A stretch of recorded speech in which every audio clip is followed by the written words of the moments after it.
Kebun kata yang mekar di hati. Dulu, hatiku adalah kebun yang beku, sunyi sekali.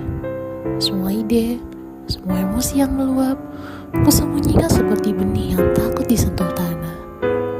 Lirih sekali, saat mengingat betapa aku dulu hidup dalam ketakutan. Takut benih itu tidak tumbuh, takut jika tumbuh ia akan diinjak. Aku ingat bertahun-tahun aku hanya menjadi penanam bayangan, menulis dalam diam, mengubur setiap bab di laci-laci tertutup.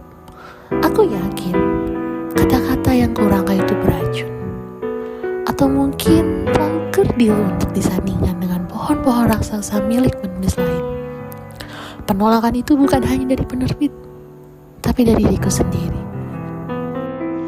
Musim dingin itu sangat panjang. Aku adalah seorang tukang kebun yang mencintai benihnya, tapi tak berani memberinya matahari. Aku hanya mampu melihat kebun orang lain yang hijau dan yakin bahwa kebunku ditakdirkan untuk tetap tandus. Tapi kau tahu, keajaiban selalu datang dalam keheningan. Bukan suara gemuruh, melainkan tetesan embun. Suatu hari, aku lelah menjadi penakut. Aku memutuskan untuk membagi satu benih kecil, satu paragraf yang paling aku cintai. Dan di sanalah kebahagiaan itu bermula.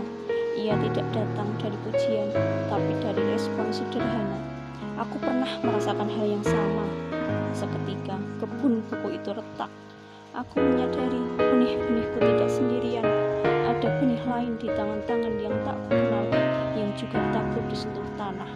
Kami bertemu bukan di kebun yang indah, tapi di ruang bimbingan daring yang sederhana, sebuah rumah kaca virtual.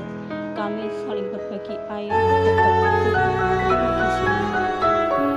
Mereka teman-teman seperjuangan adalah tukang kebun yang jujur, tidak memuji tapi menunjukkan daun mana yang harus dipakai dan akar mana yang harus dikuatkan. Mereka mengajariku menulis bukan tentang keindahan, tapi tentang ketahanan. Kesuksesan yang kurasakan kini bukanlah panen raya yang melimpah, tapi kesenangan saat melihat bunga pertama mekar di kebunku sendiri. Bunga itu mungkin kecil, tapi ia mekar dengan aromanya sendiri, jujur pada jenis tanahnya sendiri. Aku bahagia, sungguh, karena aku tidak lagi menimbun benih-benih dalam gelap.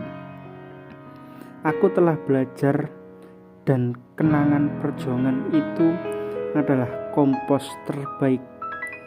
Terima kasih kepada setiap tindakan yang memaksaku mencari cahaya, dan terima kasih kepada setiap jiwa yang berbagi air kepada kebunku, karena kini kebun kata di hatiku mekar, damai, dan penuh sekarang.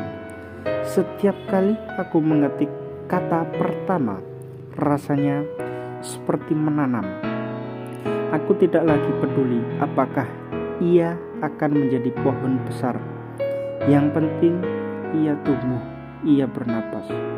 Aku hanya ingin menjadi penjaga yang setia bagi tanaman kecil ini, taman yang di dalamnya sunyi telah berubah menjadi melodi, dan ketakutan yang telah menjadi akar. Aku telah menemukan rumah yang terbuat dari kata-kata yang akhirnya berani hidup, dan itu sungguh adalah kebahagiaan yang abadi.